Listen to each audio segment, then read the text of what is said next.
En janvier 2026, il s'est produit quelque chose qui, du moins pour moi, a brisé toutes les certitudes. En Chine, un réacteur de fusion a réussi à pousser le plasma à des densités qui, à notre connaissance, auraient dû détruire la machine. C'est ce qui s'est passé. Le plasma n'a pas explosé, il n'a pas été chaotique. Il est resté calme, stable, presque inlassablement silencieux. L'explication officielle semblait polie, presque élégante. Ils ont appelé ça un régime libre de densité. Néanmoins, lorsque vous grattez un peu ce que cela signifie vraiment est beaucoup plus inquiétant, les règles fondamentales qui régissent le plasma de fusion, celles que nous étudions et confirmons depuis plus de 70 ans, ont cessé de se comporter comme elles le devraient.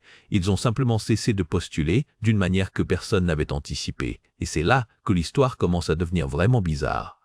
2 mois avant cette expérience, un groupe de chercheurs de l'université de Cincinnati publiait un article qui passait presque inaperçu. Ils ont montré que les réacteurs de fusion ne produisaient pas seulement de l'énergie, ils pourraient aussi créer des particules. Particules invisibles avec masse. Les particules qui, selon nos modèles cosmologiques, représentent environ 805% de tout ce qui existe dans l'univers. La matière noire. Quand j'ai vu ces deux choses ensemble, je ne pouvais pas ignorer la question inconfortable. Et si ces deux découvertes étaient liées? Et si ce que la Chine a trouvé n'était pas seulement une avancée en physique du plasma, mais une création accidentelle de quelque chose que nous recherchons depuis des décennies? Si c'est vrai, chaque réacteur de fusion que nous construisons aujourd'hui pourrait faire quelque chose que nous ne comprenons toujours pas. Tout a commencé le premier jour de 2026 au réacteur expérimental supraconducteur avancé connu sous le nom d'IST, le soi-disant soleil artificiel chinois. Une machine conçue pour imiter le cœur des étoiles, comprimant le plasma d'hydrogène jusqu'à des températures d'environ 150 millions de degrés, beaucoup plus chaud que le noyau du Soleil. Mais, contre ce que beaucoup croient, la température n'est plus le vrai problème. Le grand obstacle était toujours la densité. Dans la fusion nucléaire, la puissance croît avec un carré de densité plasmatique. Double densité signifie quadruple d'énergie. L'incitation est énorme. Mais il y a un mur. Depuis les années 80, nous sommes conscients que, au-delà d'une certaine limite, le plasma devient instable. Les champs magnétiques perdent le contrôle, le plasma touche les parois du réacteur et tout s'effondre dans un fumier violent. Dans les grands réacteurs, cela peut causer des dommages permanents. Cette limite n'est pas théorique ou anecdotique. Ils ont été testés des milliers de fois à des dizaines d'installations avec des tokamaks, des stellarators et toutes sortes d'expériences de fusion à travers le monde. Le plafond de densité était réel, c'était physique, ou du moins. Jusqu'à ce jour, l'équipe IST a fait quelque chose de différent pendant le démarrage. Ils ont ajusté la pression initiale du carburant et appliqué le réchauffement électronique du cyclotron à un moment extrêmement précis. Le résultat est inattendu, le plasma n'a pas seulement atteint la limite de densité connue et l'a dépassé de 30%, et au lieu de s'effondrer, elle s'est stabilisée. Les résultats ont été publiés dans un magazine scientifique de haut niveau. L'article est soin, technique et conservateur. Il attribue le phénomène à une théorie de l'auto-organisation dans l'interaction entre le plasma et les parois métalliques du réacteur. Selon ce modèle, dans certaines conditions, une boucle de rétroaction est générée qui peut supprimer les défis habituels. L'explication est solide, les maths correspondent et l'équipement est fiable. Mais quelque chose ne cesse de m'inquiéter. Bitwark, bêtre fait et la fraisse, de conditions, exclusion et d'explication étrochaction, et d'explication étrotion. Le phénomène s'est produit juste à la frontière entre le plasma et la paroi du réacteur. C'est exactement là que, selon d'autres théories, quelque chose pourrait se passer. Quelque chose que l'article ne mentionne pas parce que je ne cherchais pas ça. Et c'est là que cette histoire nous force à nous remettre quelques semaines jusqu'en décembre 2025 à Cincinnati. Parce que peut-être seulement, dans une tentative d'apprivoiser le feu des étoiles, nous purgeons une des substances les plus sombres et les plus inconnues de l'univers. 2 mois avant l'avance chinoise, j'ai trouvé un article dont presque personne ne commentait. Il a été signé par le professeur Jupan et apparu dans un magazine de physique de haute énergie. Le titre était déjà inquiétant, la recherche d'escalars exotiques dans les réacteurs de fusion. Il parlait de particules que les physiciens imaginaient depuis des siècles, mais que personne n'a jamais vues, plus précisément, action. Particules hypothétiques, incroyablement légères, des milliards de fois plus légères qu'un électron, mais avec une masse. Selon de nombreux modèles, il serait la principale composante de la matière noire, cette structure invisible qui maintient les galaxies unies. Ce que Jupan a fait n'est pas annoncer une découverte expérimentale. C'était quelque chose de plus calme et peut-être plus dangereux, il a été montré avec les mathématiques. Son argument commence par quelque chose de connu. Les réacteurs de fusion ne produisent pas seulement de l'énergie et génèrent une avalanche de neutrons à haute vitesse. Dans un réacteur de deutério-tritium, chaque réaction libère un neutron chargé d'une énergie brutale. Ces neutrons n'obéissent pas au champ magnétique, ils traversent le plasma et ils ont un choc total avec le revêtement au lithium qui recouvre les parois du réacteur, voyageant à une fraction considérable de la vitesse de la lumière. Quand un neutron frappe le lithium avec cette énergie, le noyau est excité et cette énergie doit sortir d'une manière ou d'une autre. C'est comme ça. Ce que Jipan avait montré, c'était qu'il y avait deux façons possibles. L'habitude, émettre des radiations gamma. Ou une alternative, bien plus dérangeante, émettre une H, une particule qui traverse la matière comme si elle n'existait pas. Une particule que nous n'avons jamais trouvée directement, une particule de masse. Au début, je pensais que c'était une curiosité plus théorique, quelque chose d'élégant mais hors de propos dans la pratique, jusqu'à ce que je voie les chiffres réels. Le flux de neutrons du grand réacteur européen en construction, celui de la France. À pleine puissance, il produira de 10 à 20 neutrons par seconde, 100 billions de neutrons chaque seconde. Même si seulement 1 milliard de ces neutrons produisaient une action, nous continuerons à parler de centaines de millions d'actions par seconde inondant l'intérieur du réacteur. Et voici le détail clé. Les actions interagissent à peine avec la matière normale. Ils ne sont pas absorbés, ils ne sont pas facilement arrêtés. Certains modèles suggèrent qu'ils pourraient exister pendant des milliards d'années. Alors, il y a une question que personne ne semble mettre à voix. Où vont-ils? L'hypothèse officielle est simple. Les actions s'en vont. Ils traversent les murs du réacteur, le bâtiment, toute la Terre, et se perdent dans l'espace. Ils sont indétectables à moins que vous ayez des outils très spécifiques mis au bon endroit. Fin de l'histoire. Et si cette hypothèse était incomplète? Laissez-moi vous proposer une scène. C'est spéculatif, oui, mais ce n'est pas du fantasme. Il est soutenu par la physique publiée. Imaginez que le bombardement des neutrons à East génère des axones au mur de lithium. Je sais ce que vous pensez, la gravité plasmatique. C'est ridicule, et vous avez raison. Un plasma de 150 millions de degrés est extrêmement chaud, mais pas particulièrement massif. Sa gravité, dans des conditions normales, est méprisable.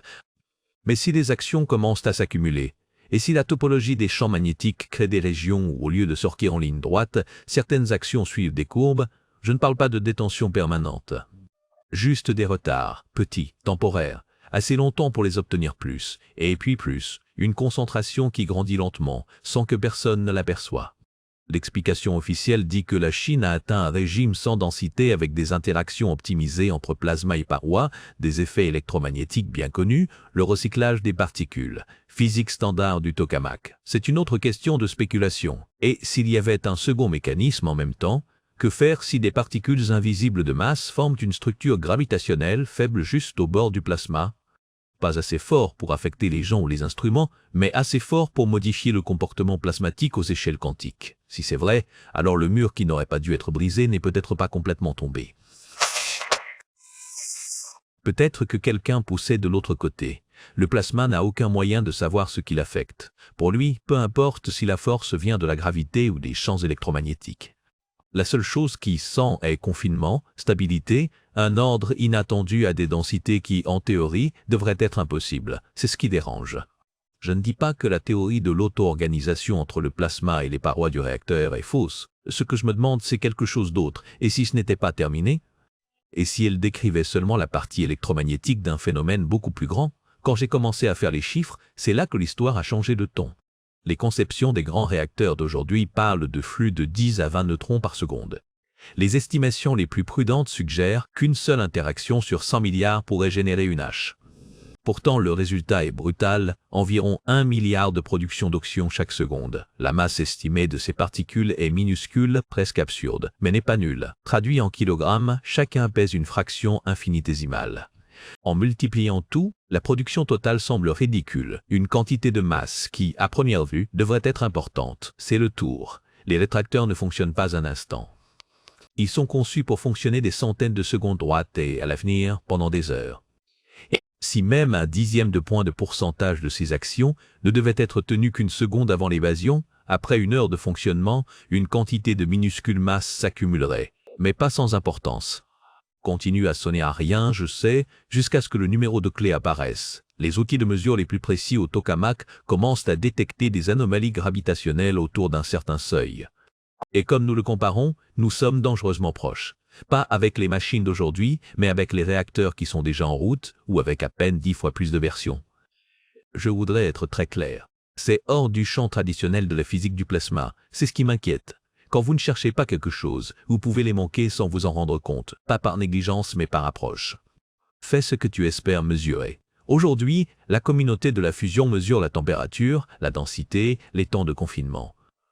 Personne ne mesure les effets gravitationnels à la frontière entre le plasma et le mur parce que, en théorie, il n'a pas de sens de le faire. La gravité est trop faible, irrévérence, au moins nous le pensions. Et si ce n'était pas le cas, c'est là que l'histoire devient inconfortable, parce qu'on est sur le point d'agrandir tout ça. Plusieurs entreprises ont prévu de montrer un gain énergétique net dans les années à venir. Les réacteurs pilotes viendront plus tard. Plus tard, de grands projets internationaux seront mis en œuvre avec des campagnes de deutério-tritium complètes. Chacun de ces réacteurs produira des ordres de grandeur plus de neutrons qu'actuellement, des milliers de fois. Si même une fraction minuscule des actions subit un confinement temporaire, si la concentration augmente encore un peu, nous passerons de masse presque imperceptible à des valeurs qui ne peuvent plus être ignorées. Et à ce stade, la question cesse d'être théorique. Si nous créons quelque chose de nouveau, de quelque chose d'invisible mais de masse, alors peut-être la gravité, cette force que nous avons toujours exclue de ces expériences, joue un rôle là où nous l'espérions le moins. À la frontière, taisez-vous, pendant qu'il regarde l'autre côté. Ce que j'obtiens le plus, c'est une idée qui ressemble à une sortie d'un roman de science-fiction mais qui est écrite en termes de physique réelle. Si le calcul est juste, le genre d'accumulation que je décris pourrait trouver quelque chose d'aussi commun qu'une seule bactérie. Et cela, concentré sur une structure invisible dans un réacteur de fusion de 150 millions de degrés, sonne à la contradiction. Ce n'est pas dangereux. La quantité de masse n'est en aucun cas une question de sécurité. Ils sont importants du point de vue scientifique, parce que cela signifierait que, pour la première fois dans l'histoire, nous créerions une structure gravitationnelle détectable, faite entièrement de matière noire, dans un environnement contrôlé. Ce qui est plus inquiétant, c'est qu'on ignore peut-être qu'elle est là si on ne la cherche pas délibérément. Ce qui est fascinant, c'est que nous avons la technologie à vérifier. L'article de Jupan décrit une méthode de détection. L'idée est simple, mettre un réservoir d'eau lourde à une dizaine de mètres du réacteur. Quand un action frappe un noyau de deutérium, il est divisé en un proton et un neutron. Si nous comptons les neutrons et comparons les frais quand le réacteur est en marche et quand il est éteint, nous pouvons voir un signe clair. C'est une expérience relativement bon marché dans le cadre de ces projets, peut-être 50 millions de dollars, moins de 0,n% du budget d'une grande installation. La physique derrière eux est solide, et le résultat serait final. Soit nous confirmons que l'action à des niveaux détectables se produise, soit nous excluons cette possibilité. Cependant, jusqu'en février 2026, aucun grand projet de fusion n'a annoncé son intention de le faire. Pas d'ITA, pas de Spark, pas des... Il pourrait y avoir des raisons légitimes, des budgets ajustés, des délais serrés et des priorités axées sur l'objectif principal. Ce sont d'énormes machines avec des ressources limitées. Toi, Fable, avec Rancet et Deblorabler. Des attrapes. Mais d'un point de vue purement scientifique, si vous construisez déjà quelque chose qui pourrait créer de la matière noire, ne devriez-vous pas vérifier? C'est ce que je vois, on pourrait faire face à une double avance. D'une part, l'énergie de fusion, la promesse d'une source claire et illimitée qui pourrait changer le monde. D'autre part, la détection de la matière noire, l'un des mystères les plus profonds de la physique. Et la chose bizarre à leur sujet n'est pas des cibles de conflit, elles pourraient être complémentaires. Imaginez installer des détecteurs d'axes dans les réacteurs, mettre en œuvre des expériences de fusion comme prévu et en même temps recueillir des données sur la production de particules. Si des actions étaient détectées, je serais Nobel. Ce serait une confirmation que la matière noire a une nature particulière. J'ouvrirai un champ complètement nouveau en physique expérimentale. S'ils ne sont pas détectés, c'est aussi une découverte précieuse. Il dirait que certaines théories sont fausses, que le modèle de matière noire a besoin d'ajustement. Ce serait toutefois une information utile. Le seul véritable obstacle est le coût, ajouter 50 millions à un projet de 22 milliards. Alors, pourquoi ce n'est pas fait? J'y ai beaucoup pensé. Je pense que c'est une question d'approche. La communauté de la fusion a un objectif clair, obtenir l'allumage, prouver que la fusion fonctionne. Tout le reste est secondaire. De ce point de vue, la détection des actions est une distraction. C'est de la physique des particules, pas de la fusion. Mais ce qui m'inquiète, c'est que la même logique était que cela a presque abandonné la découverte de la densité à l'Est. C'est quelque chose qui a été recherché, ça vient des données. Il a été reconnu comme son équipe était attentif aux anomalies. Et s'il y a d'autres anomalies que nous ne voyons pas parce qu'ils n'existent pas, mais parce qu'on ne les cherche pas. Je veux être très clair, l'explication dominante de l'avance de Liszt est probablement juste. auto-organisation du plasma, interaction avec la paroi, effet électromagnétique, physique standard appliquée intelligemment. L'hypothèse d'une accumulation d'actions est spéculative. Il s'agit de rassembler deux constatations distinctes et de se demander « Quoi? Ce n'est pas prouvé, je pourrais me tromper complètement ». C'est ainsi que la science avance, questionner et relier des points qui n'ont pas été reliés et réviser des hypothèses. Et mon contrôle d'hypothèse me dit ceci, si nous construisons des machines qui génèrent 10-200 neutrons par seconde dans des caméras revêtues de lithium et si la théorie dit que ces conditions peuvent produire de l'action. Et si nous voyons aussi une meilleure conduite de plasma que nous avons prévue à la frontière où devrait se produire la production d'action, alors peut-être devrions-nous regarder, ne présumez pas, n'excluez pas. Le problème est que la fenêtre pour faire ça se ferme. Le premier plasma ITER est prévu pour 2034. 8 ans après, le design est pratiquement fermé, les contrats signés. Chaque année qui passe, l'ajout de nouveaux instruments devient exponentiellement plus difficile. Et il y a le dilemme, nous sommes sur le point de construire l'avenir de l'énergie et nous pourrions passer l'occasion de découvrir quelque chose de plus profond, simplement parce que ce n'était pas sur notre liste de mesures. Ajouter des détecteurs extérieurs reste quelque chose de faisable. Pas besoin de remodeler le tokamak, pas besoin de changer la structure principale du réacteur. Il ne prend qu'une décision et un financement. 50 millions de dollars pour une réponse finale à une question énorme, créons-nous de la matière noire? C'est un petit prix pour moi. C'est là que va le vrai dilemme. Si j'avais une voix dans les programmes de fusion, si je pouvais influencer quels outils sont mis en place, défendrais-je l'installation de détecteurs DAX ou recommanderais-je de ne se concentrer que sur la fusion et de laisser la matière noire pour plus tard si quelque chose est pertinent? C'est la décision qui a été prise implicitement aujourd'hui. L'idée n'a pas été directement rejetée et quelque chose d'autre a simplement été priorisé. Les ressources sont mises en place d'urgence, concentre-toi. C'est peut-être vrai, peut-être que l'allumage est si urgent que tout le reste doit attendre. Mais je ne peux pas avoir l'impression que nous sommes à un moment unique avec deux domaines scientifiques, l'énergie de fusion et la physique de la matière noire convergent. Une expérience conçue dans un but peut, par accident, en réaliser une autre, et l'histoire de la science est remplie de ces moments. Lorsque différentes disciplines se croisent de façon inattendue, la plupart des découvertes émergent habituellement. Pas parce que quelqu'un les planifie, mais parce que quelqu'un a remarqué quelque chose de bizarre, une anomalie, une figure qui ne convient pas. C'est pourquoi je vous pose cette question. Pensez-vous que je relie des points qui n'ont aucune relation, ou quelque chose qui mérite d'être étudié avant d'augmenter la fusion au niveau commercial? Si vous connaissez quelqu'un qui travaille avec la recherche sur la fusion, partagez cette idée avec cette personne. Non pas parce que j'ai une réponse, mais parce que la question mérite d'être posée par ceux qui ont accès à l'information.